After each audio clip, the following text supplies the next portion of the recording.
hello, everybody, and happy Sunday. Happy Sunday to everybody out there in Two Legs Land. Andy Nichols here from Two Legs. Just catching up with everybody here, back live on a Sunday, because last Sunday we were at the fest. So, business as usual resumes here.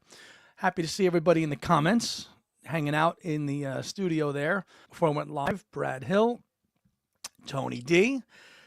David's jet lagged, but he's there. Beetle Boy 01, Noah. Mr. Martinez, good morning. Glad you made it back safe. Mr. Waljasper, hello. Hi, Jay. Lynn, Sunday morning. Jeffrey, Joe Mantaneo, Bill Leary, Scotty O'Rourke, Jack Sutton, Louisa, Mr. Boyce. Thank you. Thank you very much. Ah, boy. Yeah, I know. Bummer. How's West Ham doing, Tony?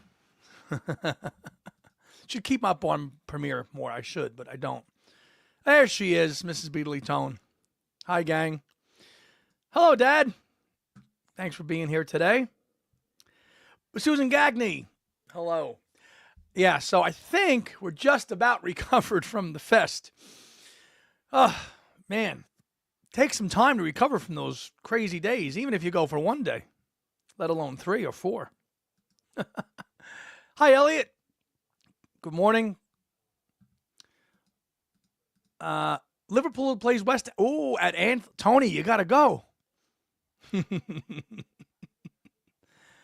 going to show that again in detail in a little bit because I just showed it quickly. Loving the colored vinyl, and especially the top score of the whole weekend was that the tin pizza box electric arguments. God, I love that thing. Hello, Mother. Thanks for being here. Hope you guys are doing well. Thank you very much. Yeah, 277 dropped yesterday, which we recorded at the fest, as you know, which, again, unfortunately, you get some people commenting about the sound quality. Listen, it's not, we didn't bring $1,000 worth of gear to record it. It was on a laptop, okay? And I improved the audio a little bit in post to bring up, to reduce some echo and background noise, but I thought I could hear everybody fine. If anybody was the quietest, I think it was me, because I was suffering from getting over being sick as well. So I wasn't at my strongest, but could hear Tom, could hear Alan, and Adrian. Even I know Alan's a little more soft-spoken, but I could hear him. I ripped them. I didn't play the DVDs yet, but the bonus audio I have been playing nonstop. But I haven't popped the DVD in yet. Yes, we had to join you. We had to twin with you, me and the MVP, with the Raglan shirts, which not typically is a style of shirt I like, but with only 300 made, you got to get them. And my friend Boyo down under was just we were just texting about that when it dropped. Can you really believe it? There's only 300. And the fact that they all weren't gone in a day, it was amazing. I don't think it was well promoted, though. It was like a promotional email. So you really had to see it. Oh, boy. West Ham drew yesterday. Season was over for us months ago. Jeff's going to watch 277 after this. I appreciate you recording. Yeah, because we're just, if you, again, as Paul says on that Paula's live thing, people, there's a little disclaimer about critics. People of a critical disposition should not be listening to this. I apply the same thing with that recording. If you don't like it, you don't have to listen to it. It's a free podcast. Go watch or listen to another one. I thought it was a good conversation, and I'm glad that we have it up there now. And really our best moment yet at any fest that we've gone to and participated in. Susan got T-shirt as well. Did you get the black one too? Cool. Bill Leary said it sounded just fine. Thank you. Mr. Hand on the Run. Hello, sir. Macaroni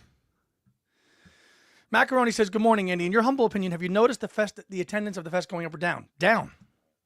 Although Saturday, of the 3 days, Saturday is still the best day. Saturdays, and this year was no different. Saturday was bouncing. Sunday was very low. Thank you, James, and thank you for your comments and your support on the post and on the socials as well. I really appreciate that. You're one of the first people to respond to it and watch it and comment on it, so thank you. Just got the red. Yeah, same here. Although Tom got the black one, the black and white one as well, too. will Kyle go to the Chicago Fest? That's a question you'll have to ask Kyle, which I'm going to have some friends on in a little bit who were at the fest, one of which Kyle is kind of a recurring Sunday guest, and another friend of mine who I met at the fest with a shared common interest, and we had a blast meeting him. And he's part of the Two Legs family now, too. But we'll get to that in a little bit once I just kind of go down the running order and the week that was. Did anybody see that Paul video that he posted recapping 4 months since the Got Back tour? Very cool, right? And it says, see you in 2025. So the Got Back tour continuing to roll on? Who knows? But very cool that he dropped that video this past week. I have a gut feeling about the anthology Project Deluxe. Yeah, okay. I think that's a good one. Oh, the Lost Bass. And then he says, I paid 30 quid for it, 1961. 30 quid. Yeah, good little recap video. This has been 4 months since the end of that tour, though. Kyle is sure is tall. He is. He is tall, and he's a good chap. Tony D, well, we're going to get to that this week as well. The 1-to-1, Record Store Day, all that good stuff coming up. Now, next Record Store Day, I have a love-hate thing. My partner loves it, lives for it. We'll get up at 3 o'clock in the morning every year and do it. Beach chairs, the whole nine, and wait. After last year and getting burned on mind games, I'm not getting up to... I want the 1-to-1, and I'm going to get to that in a couple minutes because there's a couple people I want to congratulate. It looks nice. It's only limited to 3,000, and it's a Record Store Day exclusive. It's not a Record Store Day first, so when it's gone, it's gone. Fee, fi, fo, fum. Well, he's not the only Englishman. Well, he's a New Yorker. Elliot, I saw this. Yes, you saw Herb Alpert in the Tijuana Brass, and he talked about when he met George and he married Olivia. That was cool, because Herb Alpert's got to be about 90 now. The Lost Bass still gives me goose. It's a nice one, isn't it? It's a beauty. If Paul can bring an old bass on tour for one song, why not crank? Because the Rickenbacker weighs more than Paul now. That's why you're not seeing the Rickenbacker. It's too heavy for the poor guy. He's 82, going to be 83. He can't hold that thing. That's a heavy bass. And if our friend James Liverani's in the comments, he's the bass man. He knows all the technical stuff about the guitars and the styles as well. Haven't gotten around to this yet. The new Elton album with Brandi Carlile is very good, but I was skeptical, but I'm loving it. All right. I saw someone holding a Fans on the Run banner in that new Paul video. I wonder if he was... Joan can be spotted in that video for a nanosecond, and she's wearing a white two-leg shirt in it, too. So we are represented on Paul McCartney's YouTube channel, officially somehow with a two-leg shirt for the win. Yes, Joan, you rock. That was awesome to see. I think it was Madrid, but, Joan would know, and maybe we'll see her today at some point. But I do want to give a congratulations to my friend Tony, who was the first person to get the 1-to-1 delivered from Sean and Yoko. And I believe he was the first person to post it on YouTube before Andrew Dixon, before Parlogram, before any of them. He got it first, and he put it up on his channel. And then he got recognized on JohnLennon.com as well, too, for sure, like he has before. And, I mean, for somebody like that, Tony must be totally just dead chuffed that he's got that recognition. Deservedly so. Deservedly so. And I watched his video, and he really talks about his, the sound quality. And I liked your description of Don't Worry, Kyoko and Yoko's music. I kind of agree with you. If I'm listening to Yoko's music, it's more of the poppy side, double fantasy stuff. You had a good point about that her material, especially then. It's more of a performance, right? To listen to it, it's a chore. I'm not. I mean, if I get that EP, I'm not listening to Don't Worry, Kyoko. I'm just not. But he made a good point that it's a visual thing. It's a performance. It doesn't really translate well to audio, but it does. The trailer. I mean, everything sounds great. The audio sounds fantastic. Yes, well, the rumor is that a 9 CD box is coming in October for the 1-to-1 project. So that's going to probably come out in October for John's birthday. And I'm willing to bet, if I'm a betting man and I'm not, that sometime in New York City we'll be just quietly slipped into that box set, and it'll come out as a 1-to-1 package, and you'll get sometime in New York City. So yes, I think that I have no inside knowledge of that. I'm not tied into the Lennon camp. You'd have to ask Skylar for that because she's all tied into the Lennon camp. We had that little chat at the fest. I don't have any McCartney stuff. I said, Skylar, start making McCartney content. Maybe you'll get some stuff. So, but with no inside knowledge, if anybody knows, it would be Tony or even Joe Mayo. And congrats to Joe. He also got a copy a couple of days later. So everybody that's dialed in, I think that's great that the estate gifts you guys those things. Paul, we're here. We'll take one too, man. We'll promote it. I'll go live every single day to promote whatever you've got. Just give it to me, man. Come on. I'll do it.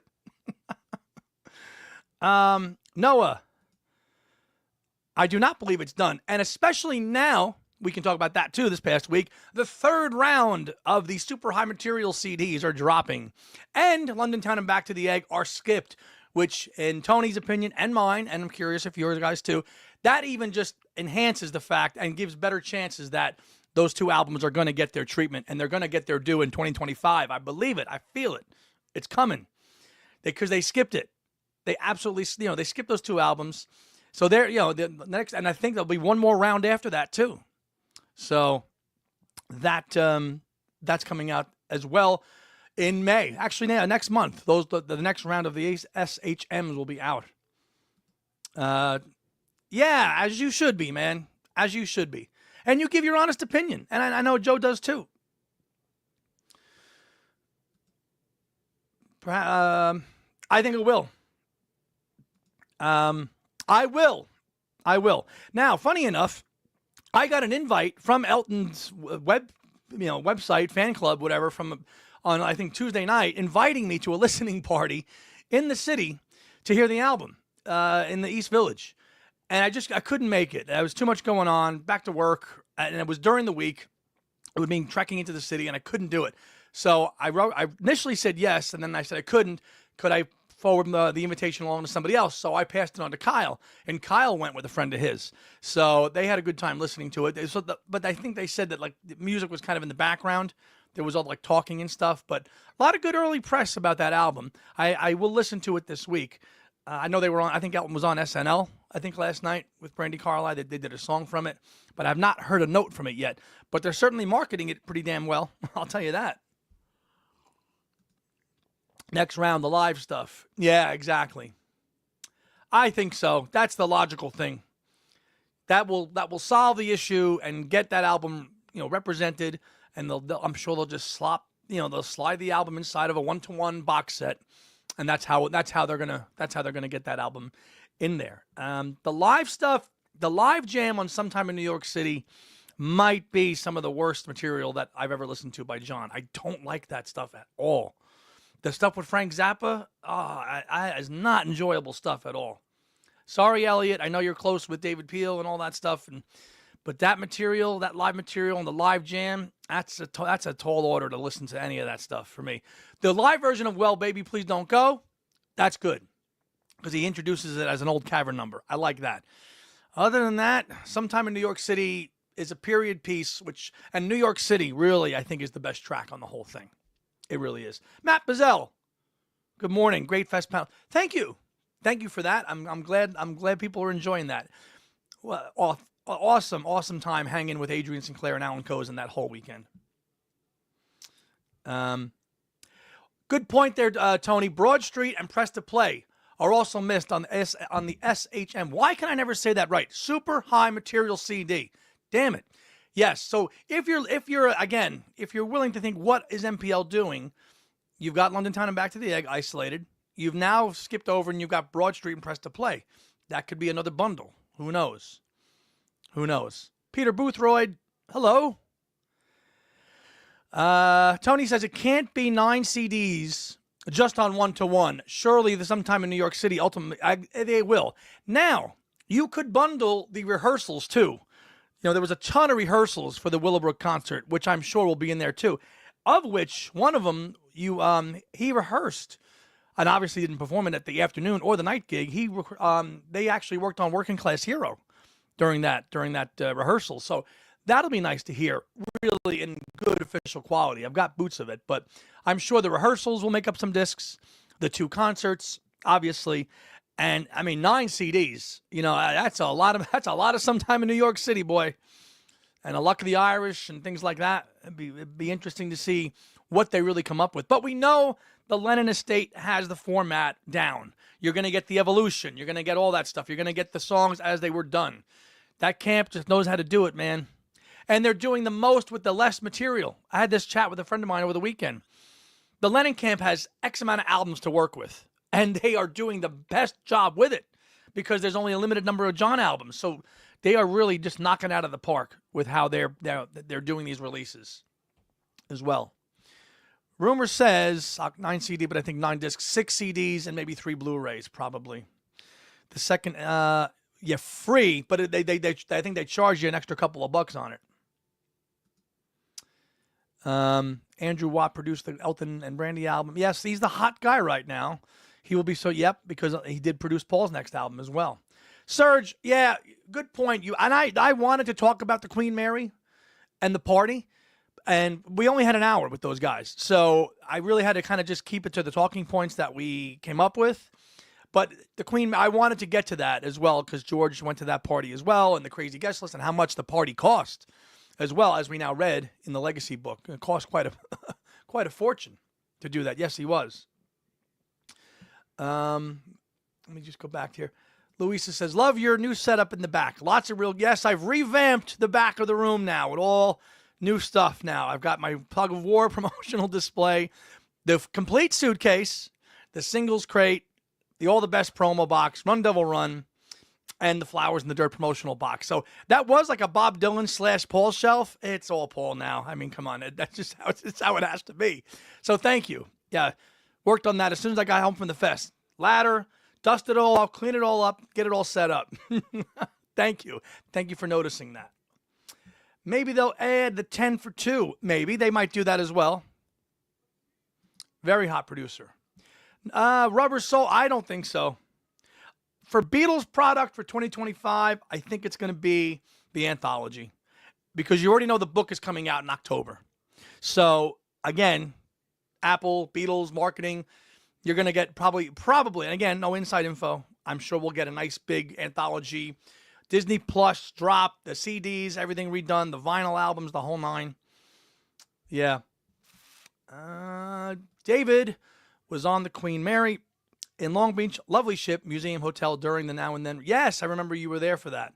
David was just in Scotland, by the way. Welcome back. Luca's new book on Ringo. Yes, I play the piano if it's at sea. Luca Perazzi has a new book on Ringo. Just keeps churning them out. I don't know how he does it. I'm surprised Adrian likes Spirits of Ancient Egypt. I'm with Alan on that one. Ropey song. I agree. I'm with Alan on that one. Yeah, Adrian didn't want to. He didn't. He was like, "Oh, they're all great." Alan took a little bit of critical view with that. You can take a pound of love and cook it in the stew. That's out. Don't know yet. I don't know yet. It came out I remember it came out in 2000. Probably cost about $50 US dollars back then. And then maybe a year or two later, the soft cover black edition came out of it as well. So one thank you that I didn't get a chance to talk about when we did the recap was a shout out and a thanks to our friend Uncle Paul, his Beatles Pop Playhouse. Nice guy. We never got a chance to take a photo at the fest, but he supports this channel, and he hooked us up with shirts. It's a medium, so I'll never wear it. I don't think I've been a medium since middle school, so maybe the elementary school. But thank you, Paul. And thank you for supporting Two Legs. But I do love the shirt very much. Tony likes Spirits. Well, it's Tony's favorite album. Why wouldn't he? Yeah, but Alan was wrong about listening to what the man said. Yeah. No extra material. The pre-order of the book is paperback writer, wink, wink, edition on Amazon. Joe Wisby. I'll try and get Ringo and Paul on. Yeah, they're good. You do that, Joe. And you let me know when you get them. I'll join the call. That's Joe Wisby of Books Beatles podcast, which is a great show, which we've had him on before. Should have you back on again soon, sir. Charlie, good morning. Well, it's up there now. There you go. Let's just make sure I get all the comments on. Okay, so 1-1. The film is this Thursday in IMAX. The MVP and I are going to go see it. I'm curious if all you guys are going to go see it as well on Thursday. Looking forward to it. I do wish it was a little more concert heavy, but we did. Alan and Adrian saw it while they were in New York. They enjoyed it. So I'm sure most of you out there are going to go see it this week. I haven't seen a film on IMAX since The Dark Knight, way back in 2008. So this on IMAX should be nice, and it's close by as well.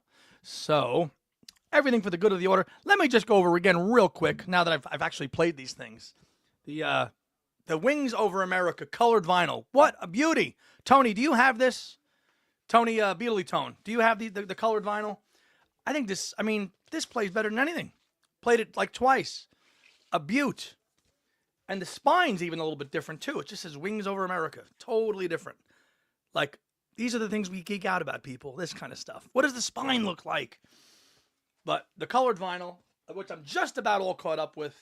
I've got a few more to go.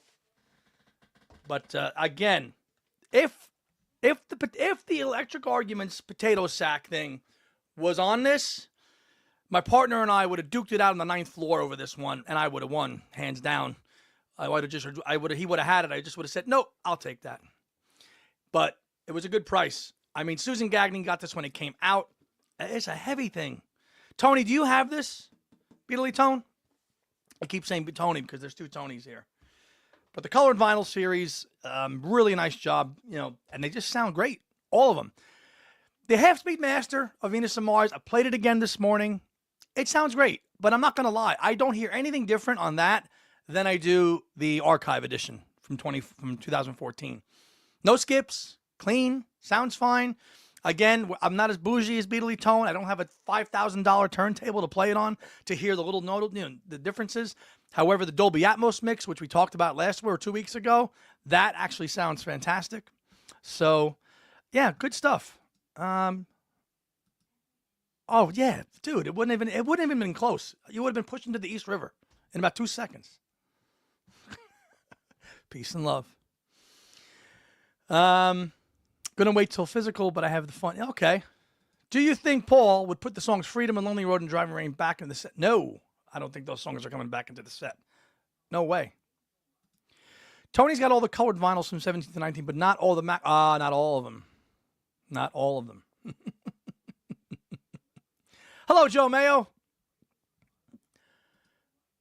1 versus 1 legs with a hand playing referee in the middle. A Kyle hand. All righty. So now that all the good of the order, the recaps are all done, I would like to bring on 2 friends of mine onto the Sunday live show. Number 1, and let's bring him on now, and that's Kyle Hand on the Run. What's up? Good morning, afternoon, evening, wherever you are. You've changed your view. Yes. Technical difficulties have led to this, but when there's a will, there's a way. So we're on the old iPad today. Oh, you're on the iPad. Well, you sound fine. Okay, works for me. How you doing, Free buddy? podcast. Yeah.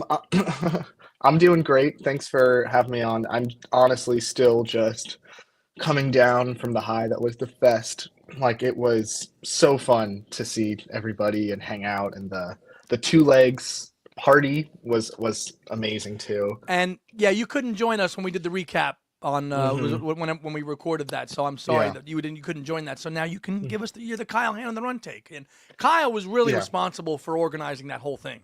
He was like, Thanks, look, Andy. It was his idea to do that. So, well, no, my only contribution was bringing donuts. It was everything else kind of just happened very organically. I think we kind of just had the idea to do it, and then it all just fell into place. But it was just surreal to see all of us with those 2 legs shirts on and stuff. Yes. Like, it really goes to show how the show is growing and everything, and it's so exciting. But yes, and even the bartender had one on. Yeah, exactly. And he came to work with that shirt on. We did not just give him that and ask him to wear it, right? No. Because we gave it to him the night before. Oh, yeah. So he showed up to work with it. Okay, yeah. So there you go. It's a real fan. But it was just so sweet, like, meeting everybody, and because now I feel like there's so many. You've experienced this so many times, and I'm just getting the hang of, like, really seeing the faces like behind like the screen names and stuff, and it just makes it all feel so much more like rich, you know? And real.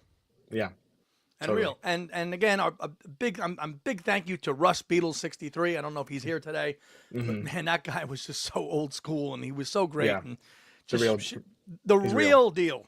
Yeah. I know he gave Joe Mayo. Hmm. He gave Joe Mayo a Hey Jude poster.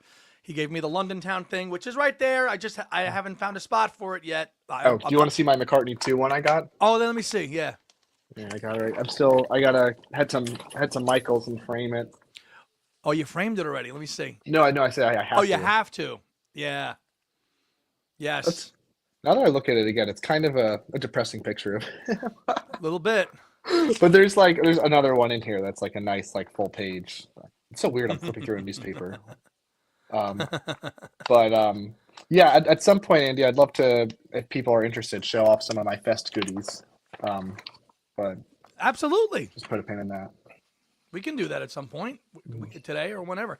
Gotcha. Our resident copyright expert says Mhm. the U.S. publishing for the song Goodbye should have been reverted to Paul on March 27th, but it hasn't been changed yet on the ASCAP website or listed on MPL. Not unusual, there's often a delay.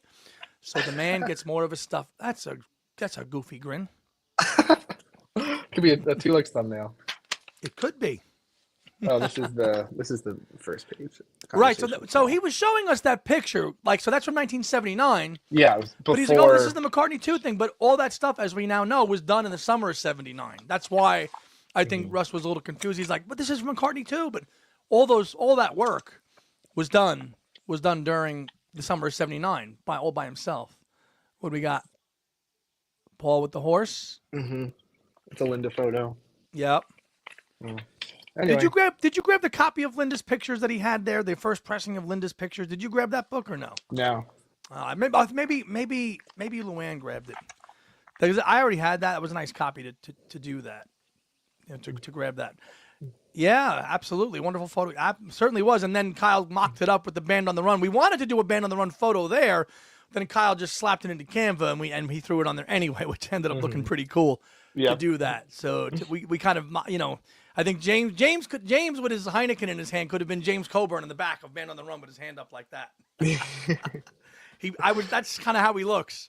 Well, I feel like it's funny though that like the way it organically happened, like we already had a Band on the Run feel to us of us, because that was at the end of our get together, so it was already kind of, silly. Mm-hmm. 2-leg scruffs on the run. Yes. Tony's looking at flights for Chicago this morning. It's open wallet surgery. Yeah, well, from the UK, I would imagine it would be. For us, it's a hop, skip, and a jump. It's not that expensive to get a flight from New York to Chicago because there's such big hubs. So it's not that expensive to do. But I can imagine Tony. I don't know if that would be a direct flight or you'd have a layover.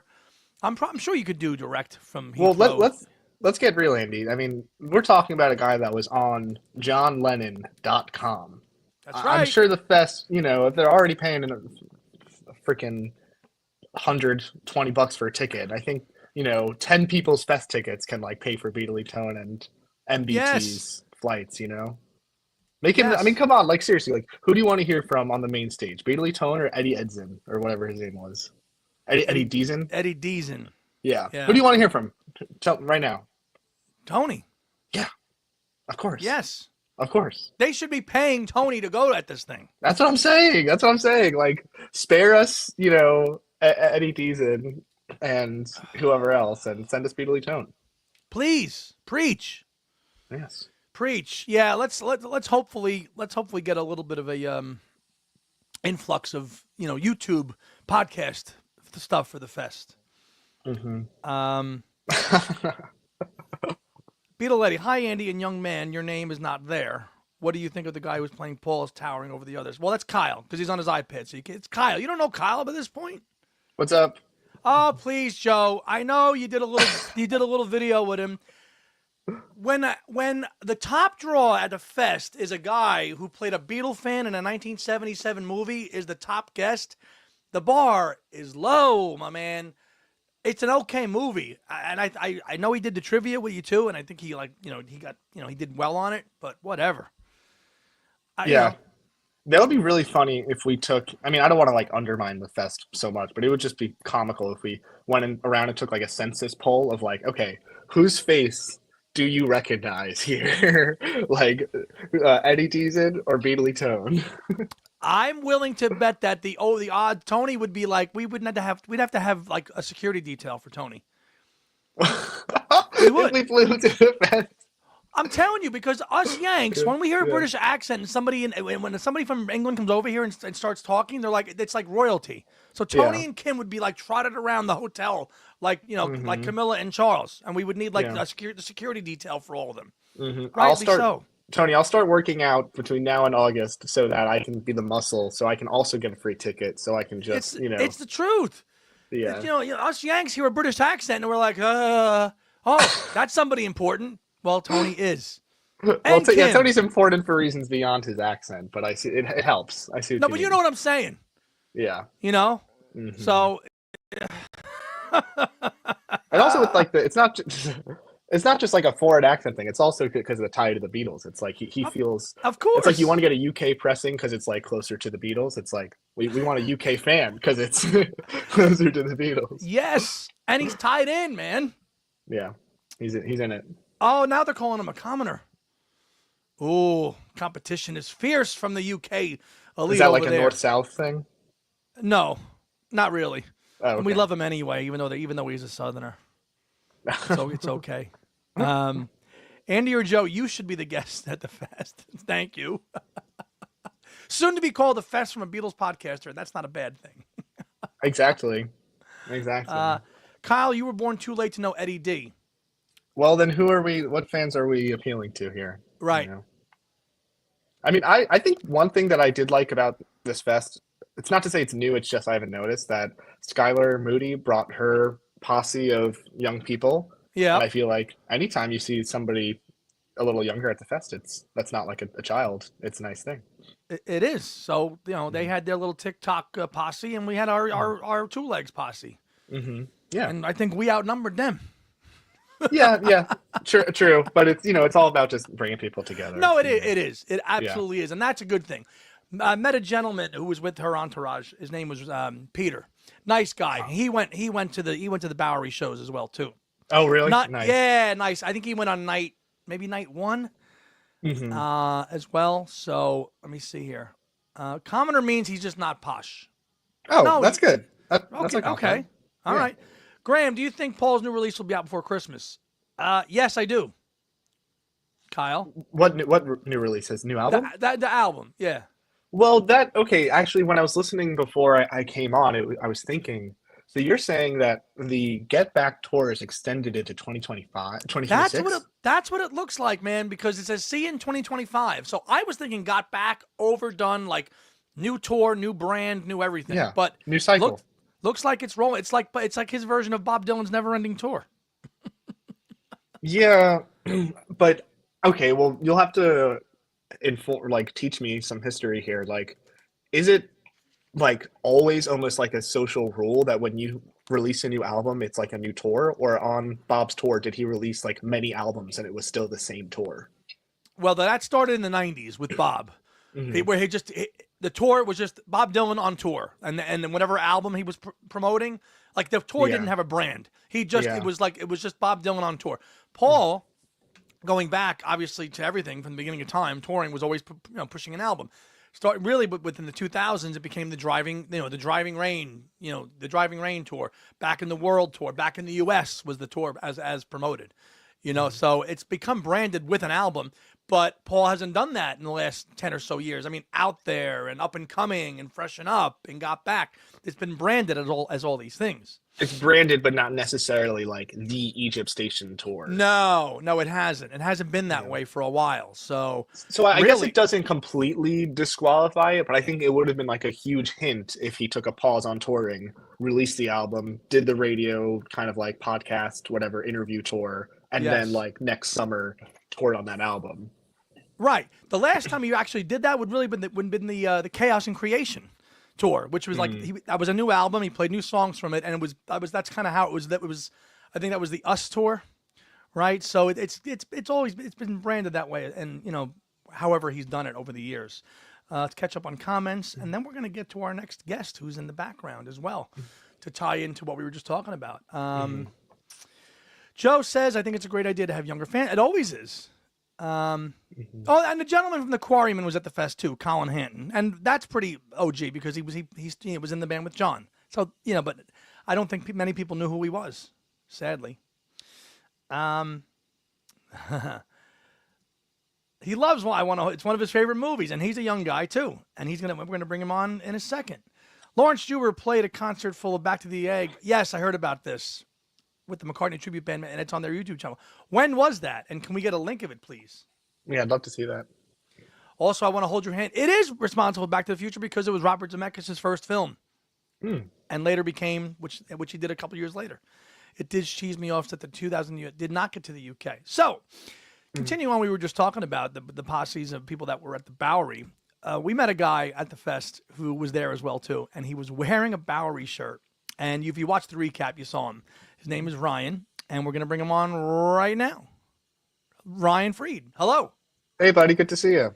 Good to see you too, brother, and welcome to the Sunday Live chat with here on Two Legs. Sorry, I was muted. Hey, how's it going? Great to be here. Absolutely, good to have you, brother. So, Ryan, you went to night 1, right, or 3? I was at night 3. 3, he went to 3. So I think Peter went to night 1.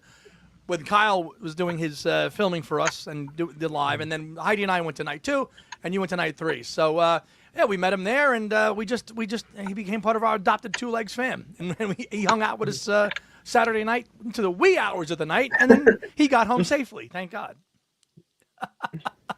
Yeah, that was so much fun. Yeah, thanks for taking me under your wings. No problem, brother. Was this your first fest? No, I've been to a few. I used to go when I was really little.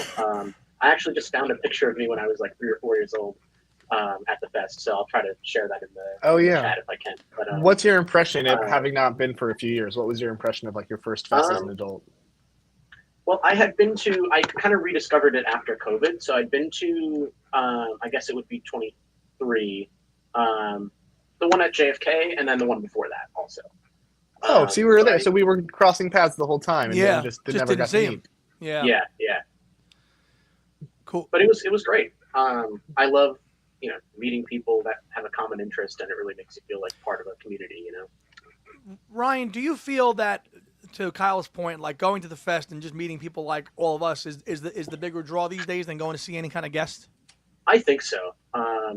Every once in a while, there's always someone that I've like to see and maybe get to talk to. But I think the thing that makes it so much fun and what makes you want to go back each day is meeting people like you guys, bonding with fellow fans. Right. It's what it's about. I think it's what it always was about, because pre-internet, people would just do that, two or three times a year. That's when all the people get together. Now, through the medium of podcasting and doing all this stuff, we can continue it. It's not held to just one convention. It could be a live show. It could be a Discord community. All those things that just kind of evolve and grow and grow and grow and grow. It doesn't stop, which is cool, because like back in the day, the fest was just it was just 3 days. And that was it. And then you got, you got what you got to get. You partied, you did whatever. You got some great stuff, and then you put it to bed, and you didn't see any of those people really again or interact with them again until the next fest. And now, with the game, with everything now, it continues on, is what I'm saying. Like, through our community, through our shows, through the content, through everything that we're sharing, we all do it. Yeah, it's awesome. Yeah, it is being a part of this community. Andy feels it's more important to be the podcasters unless the guests play with Paul. Well, sorry, Joe, I know you're a big movie guy, but I want to meet authors and people like that. Like I want to meet Mark Lewis and Alan Kozin and Adrian Sinclair. For me, that's what it's about. And then the people that interview them, sure, if the schedules jive, to see like things we said today, interview somebody that I couldn't do that this time because we were on the same time. But yes. Yeah, authors, podcasters, academic type stuff. Not so much like that's going to make your head scratch. It's not a university course, but like that kind of stuff. I feel like it's not just people that played with Paul. It's like people that are 1 degree of separation from Paul in like an interesting way. Like not just somebody that like affects Paul's groceries at, not that he goes to No. the grocery store, but you know A what I mean. big draw. You're right, Kyle. A big draw for a lot of people was Gary Astridge, and Gary Astridge is Ringo's like drum guy. He kind of he's the curator of all Ringo's drums, and a lot of people like to meet and talk to Gary Astridge. I have no real interest in that. I don't know. How about you guys? No. I mean, but Wait, like, that was this fest? Yeah, he was there. Oh, I had no idea. He was there. So, Okay. but like for some people, like that's the draw. Oh, he's the guy that takes care of all the Ringo stuff. Like I want to go get some info from him. You know, Yeah. To me, that's not a draw. I Personally. do have to say, my mom and I love "I Want to Hold Your Hand." That's one of our favorite movies. So she was really particularly excited to see Eddie Deason. So Okay, that was because fun. you're a big fan of the movie. Now you're Ryan. If I can ask you, how old are you? 26. So Joe, he knows the movie. He wasn't born when the movie came out, but he loves it. Now Kyle didn't know and Kyle's a year older. So No, I'm 26 too. oh, you're both 26. I thought you were 27. So you Turning can't. 27. Yeah. You know, Ryan grew up with that movie because obviously his mom loved that movie. So your argument about somebody being too young to appreciate somebody doesn't hold any water because clearly Ryan grew up with that movie and Ryan loves it and he was stoked to meet Eddie Deason. Kyle didn't. Kyle didn't, so it didn't resonate with him. And I don't have any problem, of course, with like somebody like Eddie Deason coming to the fest. Like, bring them all to the fest. It's more so like, and again, I'm not really trying to like beat a dead horse here, but it's like that's the headliner. You know, I feel like, yeah, Right. it's just That's all. There he is. My man. Yeah, Russ, what's up, buddy? Hello, Russ. I knew he'd make it here. Simon Kirk and Jim McCarty. Again, I'm not into it. You know, I think Ryan and I were hanging out with the MVP, I think, when they were doing Yardbird song, and Ryan's like, "What song is this?" Yeah. Well, okay, Remember can I want to make I'm sorry to cut you off. I Go, just go, go. thought of a point. Like, Go. so the thing is that I think that people being excited about these things is like fantastic. And, you know, if I knew a little bit more about these particulars, I probably would too.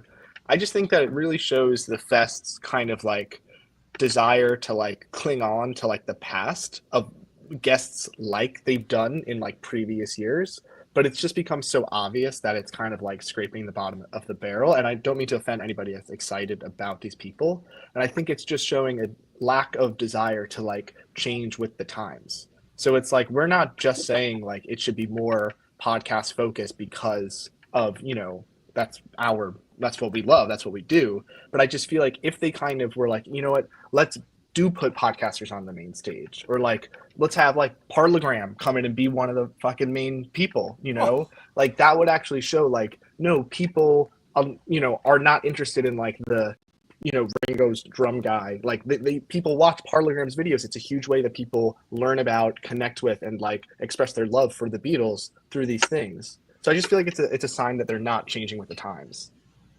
No. Would you agree, Rye?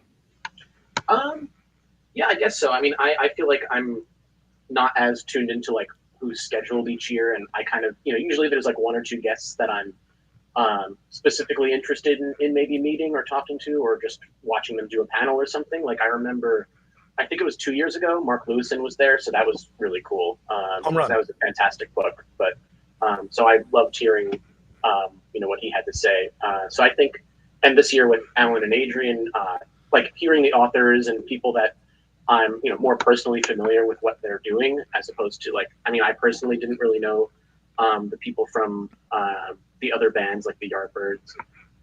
Like, you know, I'm familiar with them in general, but my knowledge of 60s music is a little more closer to just the Beatles. But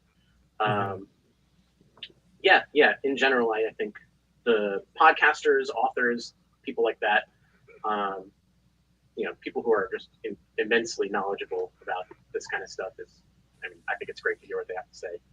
Yeah, that's why people go. I think a lot of people like you guys go because Kyle, I mean, when I first met him in 2022, was like, oh, that's a guy, I know that guy from Two Legs, and we just had a brief conversation at the Hyatt, you know, and now he's a really good friend. You see, like that shows you how this can work that way.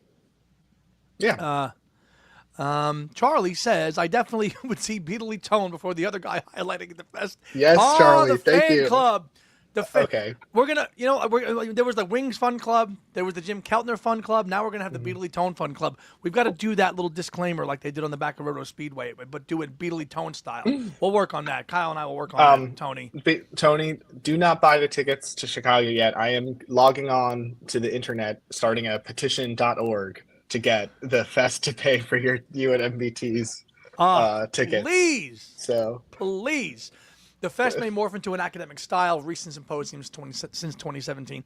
They might, and that's okay too. And I think if the symposiums take on an academic conference type stuff with podcasters, but then there's also a live musical component too, that's a great thing, which is what the White Album was at Monmouth in 2018. And what will be the Rubber Soul Symposium. Also, it's not at Monmouth, but it's in Asbury Park in November, which is being run by Ken Womack. The Womack stuff has music too? Yes. Oh, I didn't know that. Yes, it's not all just conferences. It's there's bands, there's music and stuff, and I think that's the way to do it. I think that's so it's like a fest except for the merch. Pretty much, yeah. It's obviously there's a lot of presentations with everybody, and then there's obviously, and then there's performances and bands go there too. So that's really, I think, the future of what it'll become. Russ, hey James, 89 and 93 touring bands are very quiet.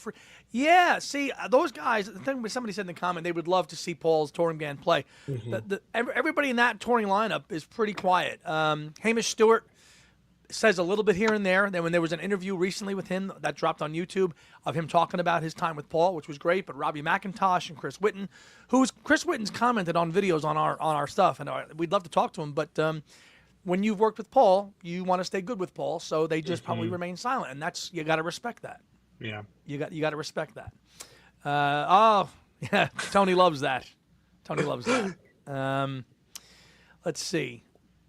Fast for Beatles fans revolution? No, not a revolution. Not a revolution. Coup d'état. Yeah, right.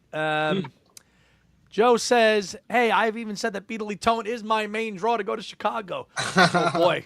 If Joe and Tony go, that I don't know if there's Christ, I don't know. We'd have to have standing room only for that panel. Those two. Yeah, Joe, I'll need to get a quote from you for our petition. That would really help us get some signatures. Russ says, I think it has something to do with the Linda leaked Hey Jude fiasco. Probably, unfortunately, yeah. When you hear Linda's backing vocals up, maybe somebody feels that they're responsible for dropping that audio out there. Robbie said working with Paul was good. Nothing bad to say about it. Then that's the way to do it. Wicks needs to be a guest in the future. Well, when Paul hangs it up, I mean, because Wicks is such a great person because he has been with Paul, really, probably, other than any of the Beatles and his wife, he has worked with him the longest, since the late 80s all the way to the present day. I mean, he has been the constant. He has been absolutely the constant. Joe says, nice meeting Ryan briefly. Oh, so you met Joe Mayo? Ryan, briefly? I think briefly, yeah. The incomplete suitcase is still for sale. I did not unload it at the fest, unfortunately. So it is still for sale. So if you want an incomplete suitcase and you need one just for the suitcase, hit me up and we'll make a deal. Somebody did you guys see this yesterday? I don't know if you saw this on social media. Pete Best has decided to hang it up and retire from performing because he was supposed to be at Abbey Road on the River, and now he's not, and now Lawrence Juber's taking his place. Oh, okay. Yeah, sad. Yeah. It's getting to that age where we got to cherish them, I'm glad Juber's still young and thriving, but yeah. Well, I mean, Pete Best, God bless him, and I know Joe has met Pete Best. I don't know. Do you guys have? If Pete Best was playing in New York, or coming over with his band, would you go see him? Either of you guys? I think I would try to. Just to say I've seen another, possible fifth Beatle would be pretty cool. Yeah, Kyle. Yeah, this is funny that kind of just to dig my heels into something I said at the generational panel that was a little controversial was I don't think that seeing them live in their golden years, so to speak, is so important to me. I'd really rather listen to those pre-Ringo Beatles recordings and appreciate those for what they are. I feel like just because that's your life 60 years ago doesn't mean I need to shell out money to see you. Right, but if Paul was playing this summer in New Jersey at MetLife Stadium, are you going? Yeah, but we were talking about Pete Best. Oh, right, yeah, Pete Best, yes. So, okay. Just want to make sure we're on the same page there. Okay, I'm like, is he saying he wouldn't even go see Paul Ringo? Come on. No. All right, Yeah. so well, Ringo, honestly, man, I'm like back and forth on that. I don't even know if I've heard such crappy reviews of his shows and stuff, the All Star Band, that it's like, I don't know. Ryan, what about you and Ringo? I've seen the All Star Band a couple times. I've always had fun. It's just cool to be in the presence of a Beatle, but it's definitely not the same caliber of show as a Paul show. Yeah. And I mean, I think it's pretty cool to have the other people in his band have a spotlight. Like the guys from Toto and stuff like that. I mean, it seems like everyone kind of gets a little piece of the show, which is interesting. I think I might maybe rather lean more into Ringo's stuff and have him do some things that are a little less, or a little deeper into his catalog than the 6 or 7 Beatles songs that he tends to do. Yeah, of course. Maybe like 3 or 4 solo songs. I'm not super familiar with his set list, but I've always had fun with Ringo. The All-Star Band concept felt like the wheels fell off in like, after the first or second lineup. Like the first lineup was legendary. Oh, like God, if I could like buy a time machine and go back to like one like Beatle memory, like that would be up there, just to see like that show. I think those first couple of All-Star Band lineups were pretty quality, and David's seen one. To see Gary Brooker or Procol Harum play with him too, that would have been incredible. I didn't see that, but I think I'd say the first good 10, 15 years of the All-Stars started in '89. I think up until about maybe the early 2000s is probably the best of that, really. But now it's been a little stale. It has For 20 years. Yeah, he saw Jack Bruce and Gary Brooker. Yes, that I wish I could have seen that. That's a legendary lineup, like Kyle's saying. Those early lineups. I mean, the Ringo stuff. It's funny. We went to Nashville and we saw him, and we didn't go to the Ryman shows. We went to the Opry, and he only did 3 songs. But you're saying you get to see a Beatle, and then there's the whole Nashville experience. And again, when you go, I think you can just recalibrate your expectations, like a Paul McCartney concert and going to see Ringo. Ringo, okay, like we're gonna go see him at Radio City. We have tickets. Ryan, are you gonna go? You're going to that? I don't have tickets for it, but okay, maybe I'll try. Right. But it's a nice night out. Go to Radio City, see a Beatle, have a good time. Like, it's not like, oh my God, I gotta go see Paul. Like it's not like the Bowery, Yeah, I might go just for the sake of a fun night out. That's kind of. Oh, here we go. The blasphemy here is absurd. The All-Star Band shows are fab. The blasphemy with a capital B too. Listen, I think we personally agree that it's a little stale. That's all. I mean, if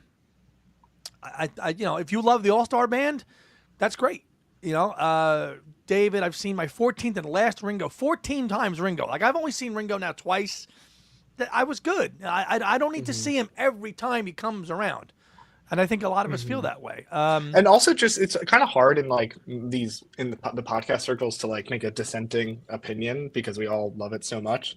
But like if we were like stuck in an elevator and like Ringo came up, like that elevator door is not opening for 12 hours, and I'm talking to you about Ringo for that entire 12 hours. Correct. Like I love Ringo. I just have the personal belief that like the live performances are not my top level of way to engage with these artists we love.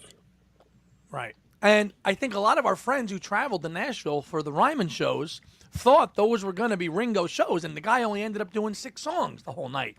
Yeah. That would have been disappointing because you're going down. The Opry one, you saw like Molly Tuttle and Billy Strings. Molly Tuttle was there, and a bunch of local Nashville musicians were there. Yeah. Billy I feel like Strings I'd rather see that than the All-Star Band. Some like real top class Nashville. Well, they were Billy Strings and all them. They were at the Ryman shows. Oh, they were. Yeah. Oh, yeah, absolutely. And Jack White. So those were great shows because there were some great musicians there as well. But it was not a Ringo. It wasn't a Ringo and the All-Star Band concert. It wasn't. Right. So right. I just think people went down there thinking it would be. So then when he did the Opry, I'm like, okay, you know what? Ringo's 84. Let's go see him. And I think just the fact that and Tony and Kim and anybody who was in London, Nick Syrett and Boyan, the fact that they got to see Paul McCartney concert and then him call out Ringo, and you watch that on Paul's video. Now, Mr. Ringo Starr, like that. That's legendary. That makes sure. I mean, you guys get goosebumps even just thinking about that video. To have seen it in person like they did. Come on, man. Two Beatles. Amazing. Yeah, we're lucky to live in a world where they're both still performing. I agree. As something that could happen. Yeah. 100%. So slightly envious of Tony and Kim. They got to see Ringo come out and play with them. But again, you pick and choose what you go to, right? I mean, they had that opportunity, and we had the Bowery experience. So it's a give and take with that. Totally. Let's see. Brad says, I'd see Ringo if it was just a concert, but he's going to be playing at B&B, where I'd have to pay a lot to stand around all day and listen to many bands I don't want to hear. Okay, I don't know what B&B is, but let us know. That was an incredible moment, one to remember. Again, but you guys witnessed it, and I remember you guys were sending us pictures where him and Barbara Bach were sitting just a couple rows behind you. He was just sitting in the audience. He was just sitting in the audience at the O2. He's just like us, right? And then he goes, and Paul, Mr. Ringo Starr with the croaky voice. I know he sounds older, but it's just so cool. It still is, Yeah. You guys agree, right? Yeah. That's awesome. Total. Loved watching that recap video. It was so awesome. I was there at the O2 the night before, so. Ryan, because Ryan was over in England too. But you didn't go to the Ringo. You were at the first night at the I O2. went to the first one. Yeah. Man, I wish you would. I wish you were up with us sooner in Manchester. You could have just joined our family then. Yeah, that would have been awesome. It was so much fun. Did you go over there just for the just for the one show, or you were going to maybe go to both shows?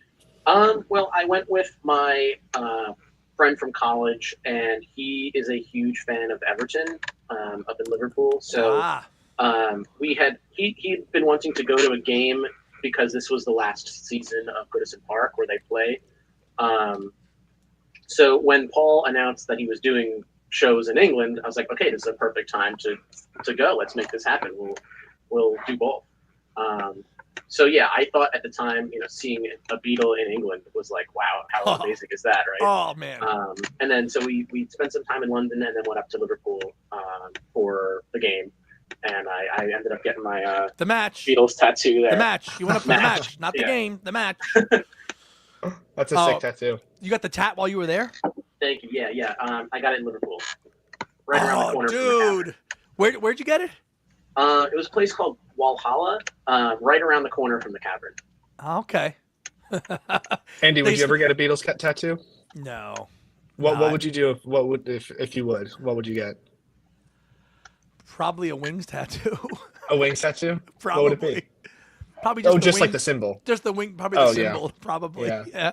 Or maybe cool. I'd get the MPL branded on my arm, the juggler logo. That's cool. Did you see at one point during the Bowery show, Paul did a little wings salute kind of thing to the audience. He did, yeah. That was pretty cool. Maybe I would get like the tug of war, just like a silhouette or outline of him like with the headphones. Yeah. That'd be pretty sweet. I do that. That's so cool though, Ryan. You got a tat while you were in Liverpool, while you were in England, and you saw Paul. That's a pretty amazing story too. Wow, and all that just for one concert. Like I can't believe you didn't say he's playing the next night. We got to go to the concert. How'd you not do that? I was with my friend, so he is a fan. I think through osmosis, just through dealing with me. So he had his things that he wanted to do, and I was like, okay, I'll do one Paul show, and then we also ended up going to see the ABBA virtual you saw the thing too. So tell me about that. Yes, because Mrs. Beatley Tone is a huge ABBA fan. Go. Yeah, I had a great time. I love ABBA as well. So I feel like you have to suspend your disbelief a little bit if you want to feel like it's a real concert. But it is certainly unique. Like, it's really impressive technology. And my friend that I was with, he didn't want to go because he thought it was a little dystopian or something like that. But I thought it was pretty cool, and I figured I'm in London, I might as well check it out. Yeah, well, I like when that came out, my imagination just started like spurring all these different ideas because like obviously, like, well, we love seeing these people now, but there will come a time when they're not going to, be able to perform anymore. And like, I imagine, like, what if you had kind of like Dylan at Carnegie Hall, What? where it's like, where it's just like him just in its little stool, and it's just like super high quality audio. And for me, like, you could have, like, actually, this is totally unrelated about the Elton John thing, Andy. Like, I would sit in like an auditorium and just like listen to like a record with like super high quality whatever, Like, I feel like that should be more of like a performance thing. And so if you added some like real convincing like thing of Dylan like on a stool, like if he's like literally not with us anymore and like his entity still wants to make money and we still want to have some performance aspect, like, I don't know. I'm interested. Oh, you're touching on something that's pretty relevant, and this is your forte, with copyright and stuff and law and thing. How does that affect the rights, and who has the rights to do that, the estate and all that other stuff? Columbia would, right? Or Sony. Sony would. Is it, Ryan? Is that something that 5 years from now, let's just say, Paul's no longer with us, and they do something like Kyle's saying, would you go to that? I think. I mean, I get the controversial aspects of it, but I think, for me, when that day comes that Paul and Ringo are not here either, I think I would love to personally have something out there that still carries on, the Beatle legacy like that. Like, it doesn't maybe. I would have thought a perfect thing would be like the Love Cirque du Soleil show in Vegas. That's not there anymore. I hope that comes back in some capacity. But like, that was a fantastic staple of having the Beatles around still. So I would personally love to see some kind of, I don't know, hologram show or whatever like that. You would. Like to have a thing. Yeah, But You like, would. what if it was like scene for scene rock show, and That they would be so used cool. like, Yeah. the actual DVD as like the source, but it's kind of like, instead of cuts, it's just all Yeah. on stage at once, Wow. Yeah. I think that Like, would and, be and if they did it convincing, awesome. because obviously they've done this hologram shit and it's been a total train wreck, Right. But if like we're talking like going back to yeah. Michael Jackson, did they do this with Michael Jackson some years ago too? I think they did, like, they tried to bring Tupac back to life or something too, like, Yeah. but give us like 20 years or something where it could really. Well, that's the thing. And Technology will only get better. I'm gonna Yeah. touch on something that's pretty sensitive in a couple of minutes about AI and stuff, which I shared with a couple with our fam on WhatsApp. Tony says the ABBA show is a stone's throw from West Ham Stadium. I think ABBA are probably better at football. Oh my goodness. Wow. Mrs. Biddley Tone sitting right next to you. You're gonna hate on ABBA. Tisk tisk. Yeah, we're trying Kim- to make Kim, we're give trying him to a get give this, him a smack. We're trying to get this petition signed, Tony. Let's make the controversial. And you got to comments keep her to a minimum. happy. Mrs. Yeah. Beatley Tone rules all. Come on Yeah. now. You'll be moving to Chicago next. He will. Or I'll just keep a bed here for him here. Tony, you can just, if you're in the doghouse, come on over to New Jersey. You'll be fine. Russ asks a question. I've never asked this before. Why wouldn't the Beatles play a gig at Goodison or Anfield or Trafford or Tone? Anyone? Meaning, like, why didn't they play a gig at any of these places? I don't know. Fun fact too, Paul really is an Everton fan. He's not a Liverpool fan. I think you know that, right, Ryan? Yeah, my friend that I went to England with, he's got a Everton tattoo, matching. We both have that connection to Liverpool, so he has informed me that I think maybe Paul doesn't want to really overtly pick an allegiance, but I think I think he leans Everton. He's a blue. He'll never say it, but he is, because that's where his family's from. You see. James Boyce, yes, Paul played Anfield in 2008. He's played Anfield a few times, and there's some great concerts there as well. No, Russ was talking Beatle gigs.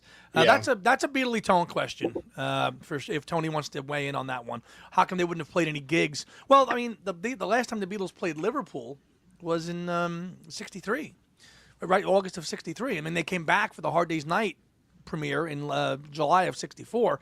But in terms of playing any gigs up that way, that would be, I think that's a Tony question as well. Tony likes that one.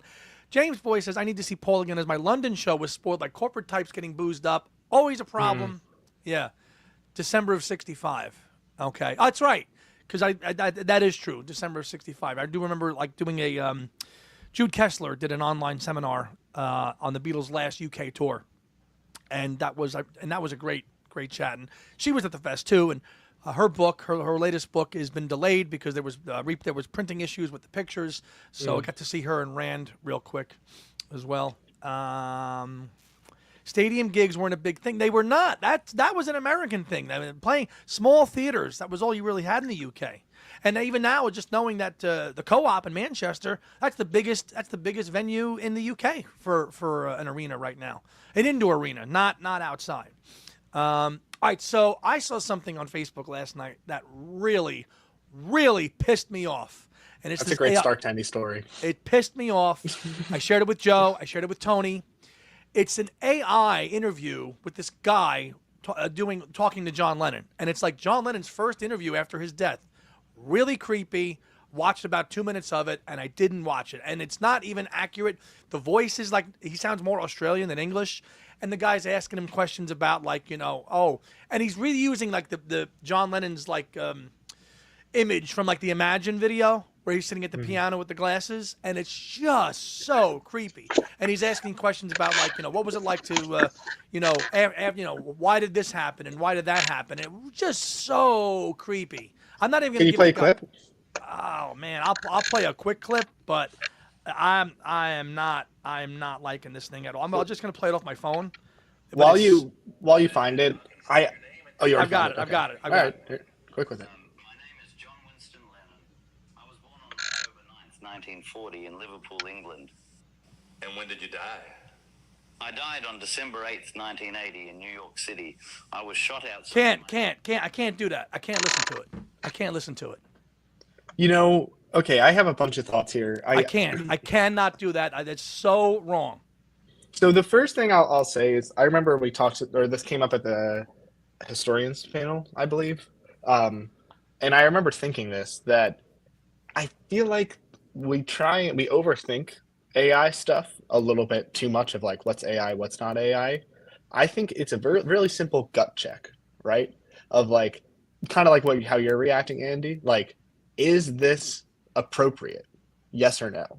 And I feel like the consensus will usually be kind of like sway to one way or another. Like what Ryan and I are talking about of like recreating Rock Show as it was made on stage, like that's like, okay, this is reasonable. But like making John Lennon say things in a convincing way that he wouldn't, like gut check says no. I think you can detect when there's authenticity to it and when there's not, to a degree. But yeah, when that line gets blurred, I think that's when it gets difficult, because some questions are more complicated. I don't know. Has anybody seen that video? David said he couldn't watch it. It's just it crosses. It just crosses a line for me. It just does. I think one thing worth noting with going back to the ABBA topic, and if that were ever to apply to the Beatles, is in the ABBA show. I mean, for one, they were very heavily involved in making it.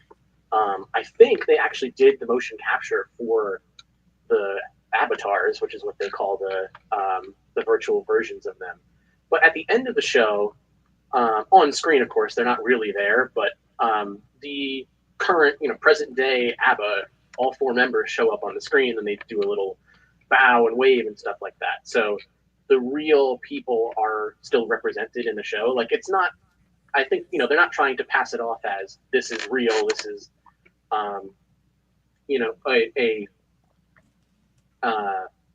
don't know, some kind of inauthentic copy of a real thing. Yeah. I think it's, it very much has their blessing. However much that's worth when it comes to considering that kind of stuff. So I don't know how that would apply to the Beatles down the line. Yeah. Right. Brad, who's seen this video, the guy's name is Tom Mabe, got his fame from making prank calls. He's actually a musician. That's also a stand-up comedian. Well, there's nothing funny about that. I made the same comments about the Australian accent on his post. I also pointed out some of the errors, like his growing up without his mother. Yeah.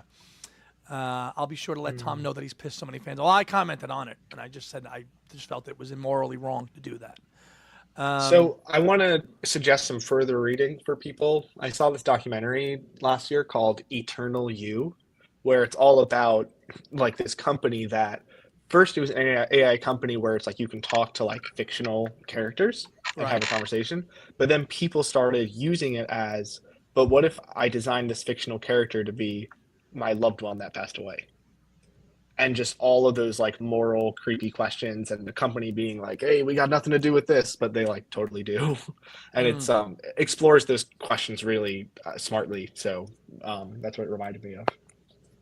Yeah.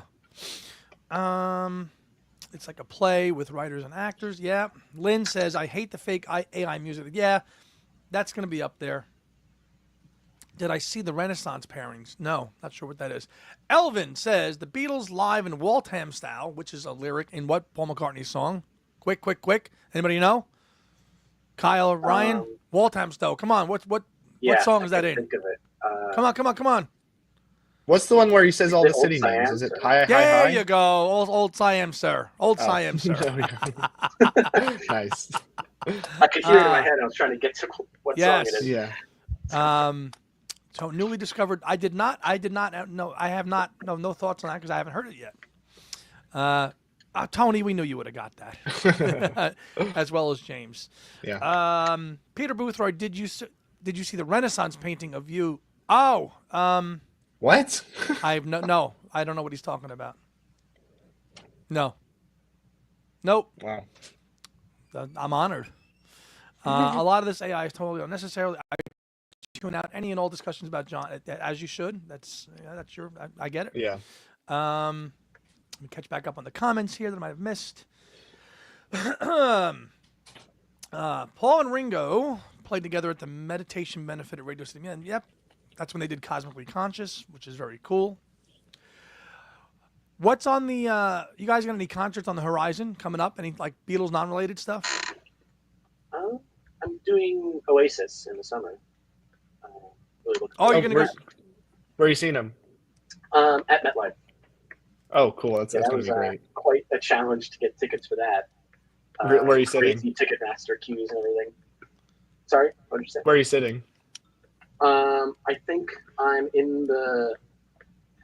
I'm not sure exactly what section, but not on the floor, not quite nosebleeds either. Like kind of in that middle ring, I guess. In the middle. Okay, that's a solid grab. We got GA tickets to see Neil Young. So that's going to be fun. I think because it's just might be an older crowd that goes. We realized that like the seats that are like closest to the stage were a lot more expensive than just GA. Oh. Because I guess people just wouldn't want to stand. I was like, all right, we'll freaking grab those. So those weren't cheap, but we love Neil, so we'll see him. And then Where's we're that? seeing Where's that, Kyle? Garden. somewhere on Long Island. I don't remember because I'm also seeing Dylan and Wilco and Willie Nelson on the what's the tour, Outlaws tour. Yeah. Yep. And because they're both in one's at Jones Beach, one's somewhere else, so I'm not sure. And then another really Beatle adjacent band. I wonder if anybody knows in the comments. Dr. Dog. They're kind of like early 2000s, but they're still making music now. They are super Beatley. Like two lead singers, just like John and Paul. I'm seeing them in June in Forest Hills. Forest Hills, very nice. Yeah, I can't see the comments, Andy. So let me know if anybody gives a shout out to Dr. Dog or. I will highlight if I see him. Andy's yeah. I'll just in our Discord non-Macca music. I'll drop a link. Drop a link in there. Yeah. Andy's already in the. I am. Oh, God. I see the picture you just sent me, Peter Boothroyd. Wow, I'm honored and touched. Can we see it? Somebody took the time to recreate like this Last Supper thing of like me just holding up an Egypt station thing. What? Okay. And Joe looks so cool in that. I guess is that supposed to be Joe next to me? Yeah. And then Darren's on the end, I guess. I guess that's Darren and then Alan's on the left. Alan's on the left. That's amazing. Oh my gosh. Oh boy. Oh man. Wow. Wow. No, I don't know if I should be pissed or happy about that. It's either I don't. It's funny. It's a silly thing. I mean, I don't know. Like, just rest assured that all of our thumbnails are human made. Okay? Who's Judas? I don't know. Who's Judas? Good question. Judas Mayo. Oh, my mom wants that. Okay, send me that. Okay, Mom, I'll send it to you. Right on the fridge. Oh man, AI is great for making videos where cats make pizza or work at McDonald's. Okay. Yeah, gut check passes that. James Boyce is going to see Stevie Wonder and then I think ELO for the final time on July 13th in Hyde Park. Cool. MVP and I have Barry Manilow actually next week at Radio City Music Hall on Oh, Friday. fun. Yeah. And then we've got John Anderson of Yes in May in New Jersey, which will be I can tap into my little proggy rock. Sorry, Tony. Close to the edge, Tales from Topographic Oceans. I'm going to get you into loving prog if it's through osmosis. I will. Andy, when you're done catching up on comments, I want to show off some stuff I got from the fest, but Please. I'm attaching a game to it. Oh boy. No, don't be concerned. I'm just going to highlight Elliot here. AI is Go good for for it. certain things like cleaning up tapes and voice and separation, like Now and Then, but to make new songs and performances is not acceptable. And I think a lot of us feel that way. You're not going to recreate Beatles music with AI. If you're using it to clean up tapes, great. But new Gut stuff, check. Gut check, exactly. I think we are all caught up on comments. So play the game. All right, so the game is as simple as this. I'm showing off what I got at the fest, but we're also doing hot takes on the records that I got. Let's do it. The hot take time, baby. All right, so first up, we got this. Just a quick, yeah, just a quick not so humble brag about this. It says $100. Got it on Sunday for $40, so that made that worth it. Deal. So this isn't just a not hot take per se, but I'm just curious, Andy, from your perspective, like when this came out in 2008, it was. Yes. Like, I know it was the first Fireman album that he like actually like owned or like owned up to. Yes. But like, was it like a new McCartney record is coming out, or was it like more like the classical, like, yes, it's something related, but not really his canon? Oh no, in my memory, this was like, the next Paul record's coming out. It was okay. So like, if you're counting the 2000s records in your head, you're going like Memory Was Full, Fire, like, you know, 100%. Electric Arguments. Okay. 100%. I know it had like, it's Paul McCartney, but the Fireman, like, I'm trying to remember now. It definitely was pushed more as a Paul McCartney album, still with the this is a experimental thing, like not like Flaming Pie or Driving Rain or Chaos. Like it was almost like it had a little bit of both, if I'm being honest. Like it was like, oh, the fireman, but it's Paul McCartney. Like it was a little bit of both. Sing the Changes was on pure McCartney, right? Yes.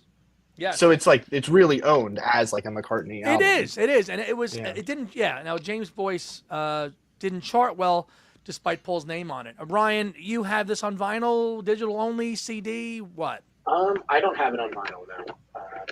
I think I mainly use Spotify.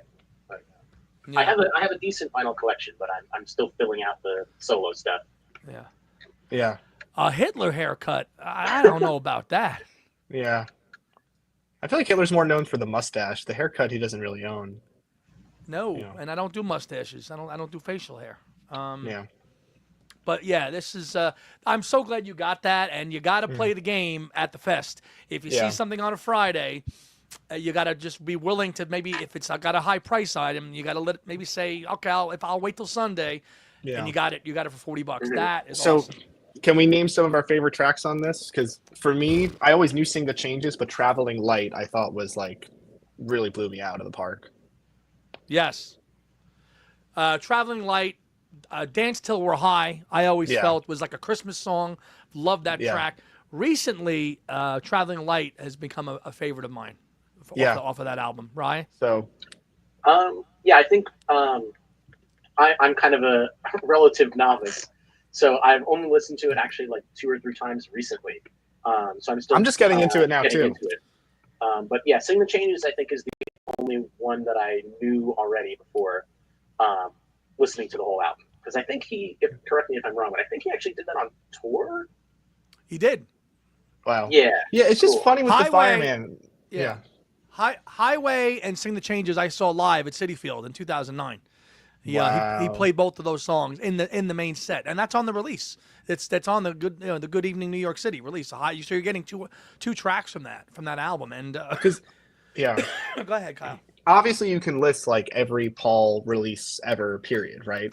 But like if you're just kind of like making a clean thing of like no soundtracks, no Family Way stuff, it's like I feel like you wouldn't include the first two Fireman stuff, but you would include the third.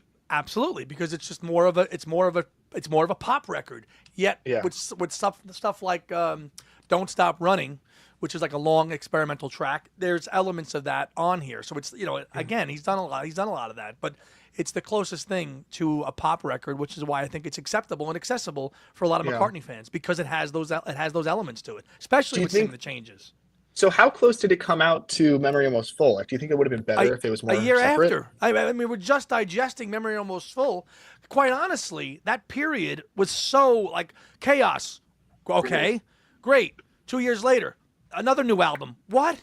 Another new album, new label, Starbucks. Hear Music. I'm dropping Capital. Like what? Yeah. Okay, and now Electric Arguments. So like in that 3 year period, 4 year period, you had chaos, Memory Almost Full, and Electric Arguments. Like so. Yeah. You know the emoji with the head explosion? Yeah, was what it right. was like. That's it. And then you have Kisses, and then also the start of the Archive series. Correct, in 2010. So yeah, it was a crazy period, and I think I was excited about Electric Arguments, but I think now I've got more appreciation for it now because there's been so much time from it, and I can listen to things like Traveling Light or Don't Stop Running and really get a more of appreciation for those experimental tracks because there was just so much new Paul stuff coming out. You couldn't absorb it all at the time. Yeah. Let me catch up with some Electric Argument comments here because we've got Let's some do great it. EA comments here. Tony's hot take on EA is that it's a tad overrated. He's got some good moments, but it's low on his ranking. I know most people love it. Fair. That's fair. Fair. Susan likes Highway. Mm-hmm. Tony D likes Highway, Traveling Light, and Dance Till We're High. There was a great video for Dance Till We're High, too, when it came out as well. The Real Jackson has 2 copies of EA, 1 copy of Rushes, and 1 copy of Strawberries on vinyl. Rushes is hard to find. Yes, it's cost about $600 if you can find it, which is the holy grail item for my partner, Tom. He's looking for that on vinyl. That is a part of collecting. Like, I don't think I would get it because it's, albums are meant to be played, and he's not singing on it. This was an investment to get this tin can edition of Electric Arguments because it's unique, and there's bonus audio on this that's not anywhere else. There's 8 tracks of these songs that are just experimental. They're like instrumental versions, so you can't get them anywhere else. And then on this, you had for the only time in his career, he released multi-tracks. So you've got Highway bass, Highway vocal, Highway guitar, for not the whole album, but for 7 of the tracks, you're getting multi-tracks. So that makes that deluxe edition very, very unique because it has all that bonus audio on it. I didn't realize that. That's awesome. Yes.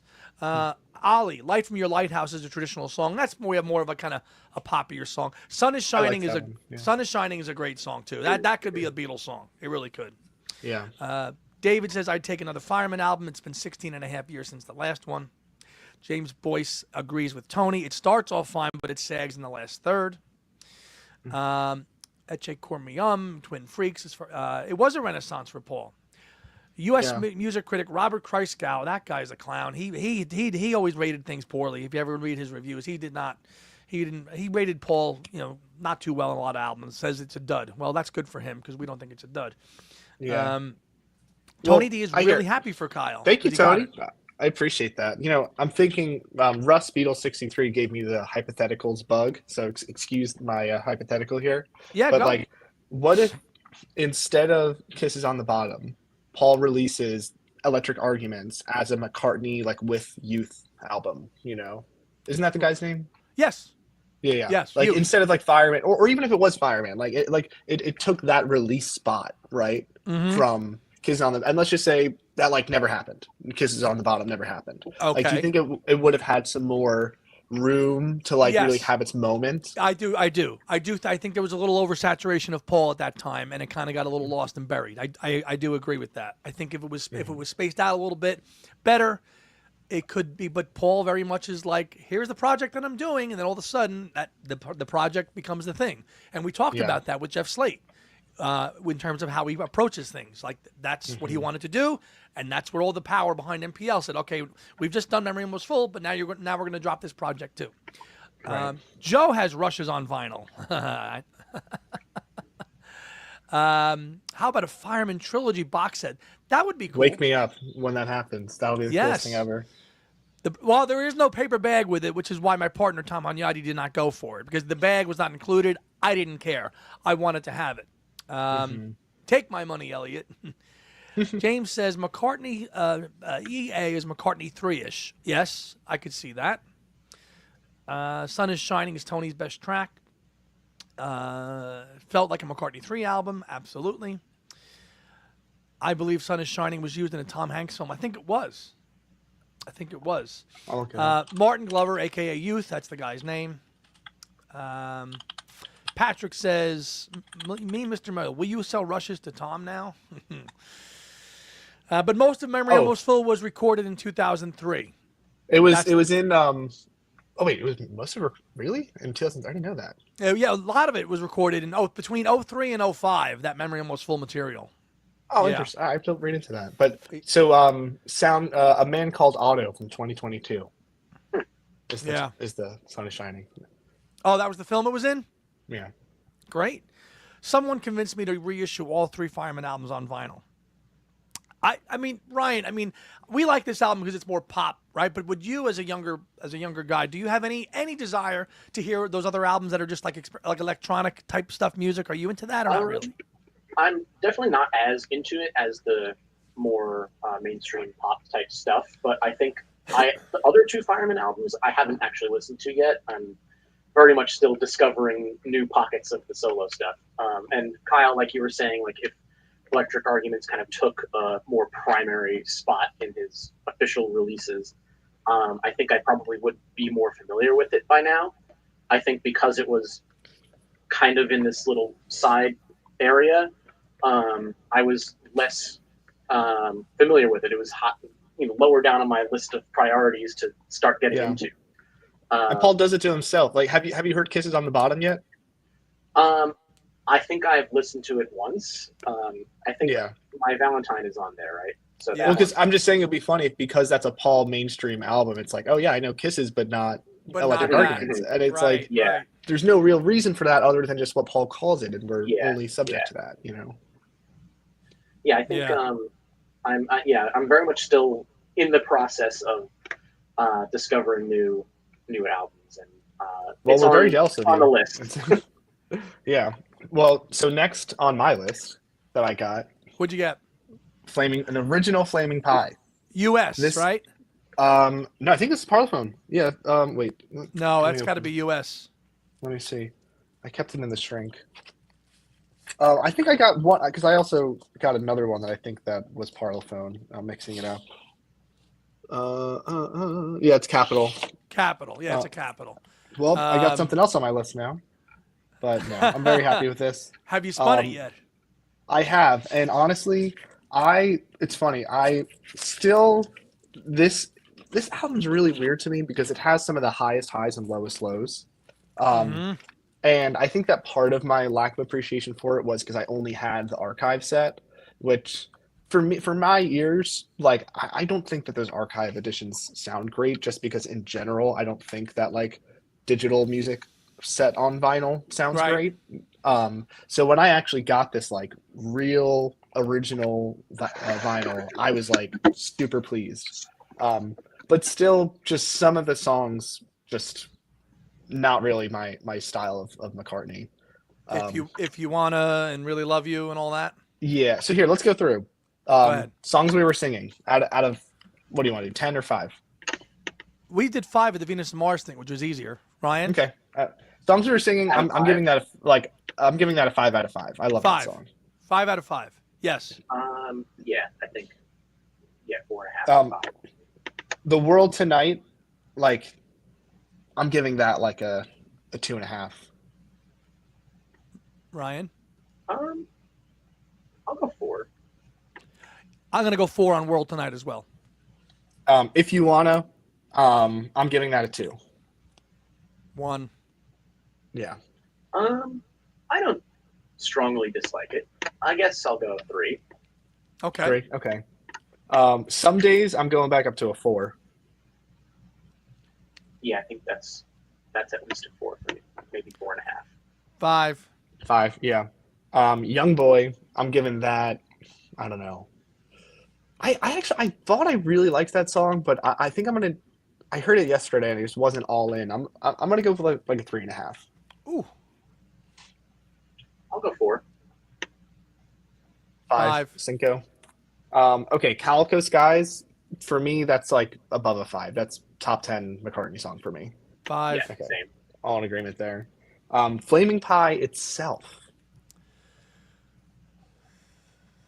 3.5. Yeah. I'll go 4.5. Yeah, I'll go with a 3. I'll go with a Even 3. though I sang it with him and we locked in eye contact that's at so the cool. Bowery with it. That's a whole different beast. It's a different beast. Right. Heaven on a Sunday, I'm giving that a 5. I'll go 4. 4. I'll go 4 on that. Okay, respect. Okay, Used to Be Bad. 1. Uno. Yeah, 2. 2. Souvenir. I'll 3.5. 3.5. I'll give it a 4. I'm higher on that one. I think maybe a 4.5. Okay. 4.5. Little Willow is a 5 for me, but I think that's just I my agree. taste. Yeah. 5. Really Love You, back to 1. 1. See how Yeah, we're getting whiplash 2. here. I feel like there's, Great. Beautiful Night. Not so good. Great. Not so good. Yeah, there is. It's true. Beautiful night. That's, you know what? I'm tempted to mark it down to like a 4.5 just because I like the 80s version better. Yeah, I get it. They're so different, those versions. Have you heard the 80s version of that song, Ryan? I don't think I have. No. Oh, dude. Go on YouTube and listen to the 87 version of Beautiful Night, Okay. which he recorded with Billy Joel's band actually at the Oh. power station in New York in 86. It's Okay. a very different song. It's got I did not know about sounds that. very 80s. Yeah, it's a totally different version. It's Pizza and Fairy Tales, right? Yeah, it's off of the bootleg Pizza and Fairy Tales. Oh, Yeah. Kyle, you froze a little bit. Oh no, you're back. Okay. Okay, I'm here. I think we all agree Kyle, I could see why you want to make it a little bit because you do prefer the 80s version. I'd make that a 10 if I had to, but I'll give it a 5. I know. No, I think that I should be can't. in his set. What's that, Rye? I think Oh, Beautiful Night should be in his set. But yes. Yeah, it should. Can you hear me? I think yeah, now we heard you. I think David just said it too. It's a masterpiece. Somebody said if you see it live. Yeah, to see that song live. Yeah. Sing Tony Calico says Skies. I think that should be a staple in his set too. It should, and it was, and it was in the set for a little while. It's been in the set. Ryan needs to get Cold Cuts, Pizza and Fairy Tales, and Return to Pepperland. These are all on YouTube though, Ryan. So you can get them. You can get them on YouTube as well. Gotcha. Little Willow is majestic for me, better than Jenny Wren, says James Boyce. Wow. Yeah, Beautiful Night. Well, the official video is nice. It's very classy, black and white. I prefer the Beautiful Night video from the documentary, which is more him just in the studio working on it with Paul and Linda. That one is better. Yeah, 03 he played it. He did play it. And he played Calico Skies. Totally different. It was more up tempo. It was not a ballad. Mm-hmm. He played it. Wicks gets on the accordion and stuff. Yeah, It yeah. has a different vibe live. It does. Mike says thanks for ranking this album because he likes it. He loves this album. Thank you. I just Little put Willow the is a 6. Pizza and Fairy Tales in the live chat. Oh, good. It's on Internet Archive. Is it really? Yeah, that's where I found it. And the last track, Great Day. Where would you rank that? Out of 5. It's fine. I'll give it a 4. I'd give it a 4. It's Yeah. unoffensive. No, a good closer. Yeah. Rye, what would you give it? Yeah, I think about a 4. Okay. James does not like the verses in Beautiful Night. The lyrics agitate me. Well, it's a bit boaty all, isn't it? He says that in the documentary. The lyrics all about boats and fishing and going and all this stuff. Yeah, they are a bit boaty. They are. Science. Yeah. Which he says in the documentary. He goes, "I had this song. I wrote it a long time ago, but it just wasn't done." But yeah, the '80s version is. You should listen to that. Great big finish too. The ending is not unlike the ending on Flaming Pie. It's not. The ending has this whole big thing where, but the '80s version is just Paul rocking out, screaming to this, just killing it with his vocal, and then it's just totally different. Andy, that's my vote for this month's listening party. Some of Pizza and Fairy Tales. You want to do that for April? Do Pizza and Fairy Tales? That's my vote. I'm one man. I got one vote. All right. I listen. Well, we should put it out. Do a poll to the Discord family and just and ask them if that's what just do yes or no. You can do polls on Discord, right? Yes or yes. Yeah. Yeah. Well, we should schedule it. Yeah, it was recorded in '92. It goes way back. Heaven on. Oh, this is a good one here. This silly old git here. About the Sunday. Heaven on a Sunday was actually written about the Sunday live show. Oh my gosh. You want James to move McCartney. on? Oh, yeah, we can move on. Yeah, we can move on now if you like. What else you got there, brother? Andy, help me acquire this. Oh yeah, he got a good deal on that too. Yeah. I did get a good deal. If I can air my grievances with Andy live in front of all of America. Go. So you're buddies with the dealer that we acquired this from, and Richie. Yes. I remember as a skilled negotiator, I know that you said to Richie, you said, "Oh, like my buddy needs this thing," and I wanted to like interrupt and be like, "I don't need. I can walk away, Richie. I'll walk away right now. I don't need anything."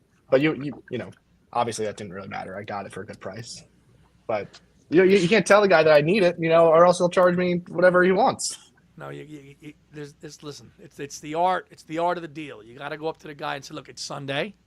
Yeah. He wants to make a sale. You want the album. So, all right, Richie, my friend needs this album, aka let's talk. Let's talk. Let's talk." And I think he had it at 100, right? Mm-hmm. He had it at 100. We were thinking, let's go 50. Let's just go. But he ended up getting it for what, 75, right? Yeah, 75. Yeah, that's a pretty good deal. I'm perfectly satisfied. You helped me out a lot. I appreciate it. I'm busting your, what. No, but, I know. Yeah. I know. This is what do you think? One of my favorite album covers. That'd be a cool show you guys could do, just album covers. Yeah, rank the album covers. We might have done that back in the day. I have to look and see. I believe it. I think we might have done that show. But how many of his albums just have a picture with no text? A picture with no text. Got to think about that for a minute. Like it's pretty uncommon, right? Driving Rain, Chaos, Memory Almost Full. It's just the chair, right? Yeah, good. So is that more of a 2000s thing? That's the common. Yeah, it could be. Everything else has text on it, right? Does New count? I don't know if that counts as text. Well, New has text. It kind of says New. Wildlife did not. Wildlife had nothing. That's an outlier. Wildlife had nothing. Yeah. Well, I really like that. I really like that approach to album covers of just making a full canvas. A photo, nothing, no text or anything. Yeah. Right. Yeah. Right. So this one we got made in England here.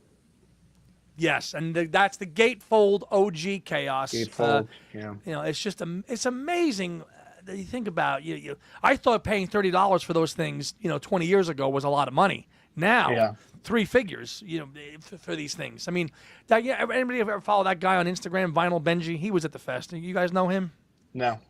He was at the fest. He's an avid. He's around the same guy's age, and he's getting all this stuff for the first time. And he posted at the fest that he got Memory Almost Full, and I know it was like I think it was like $200.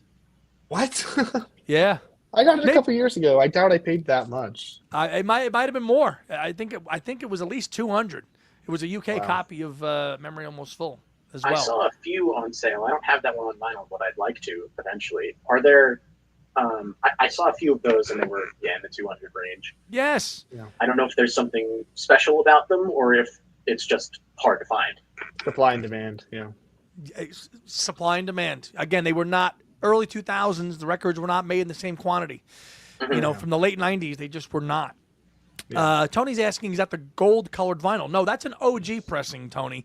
Kyle has an original copy. So these albums were repressed in the late teens, and those are more available now, Ryan. Like if you wanted to get Chaos on vinyl at an affordable price, you can get it for 30. You can get it for $30. I do have Chaos, and I have the newer ones. Like I have New and Egypt Station and McCartney 3. The ones that I guess were, when vinyl was repopularized a little bit. Yes. Yeah.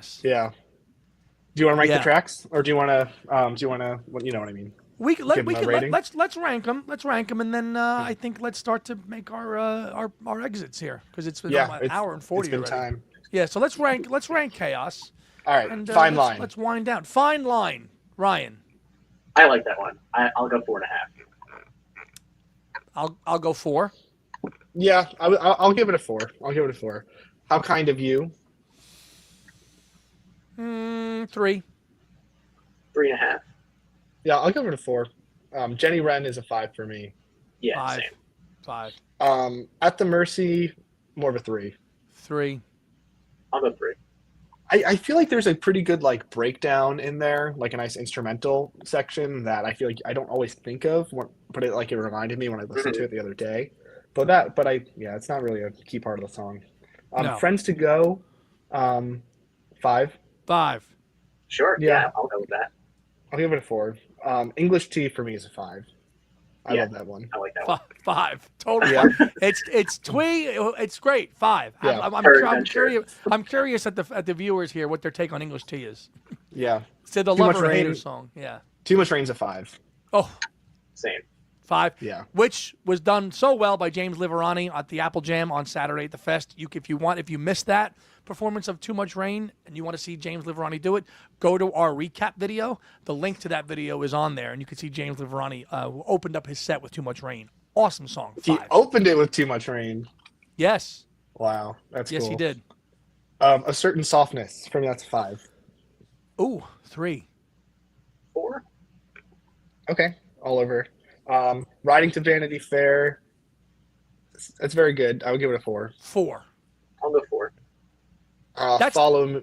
Yeah. It's like that's the one that really kind of divides people. Like I think Tom loves that track. That's the one that I think he was at heads with Nigel Godrich, the producer, over improve this song because it's really not that good.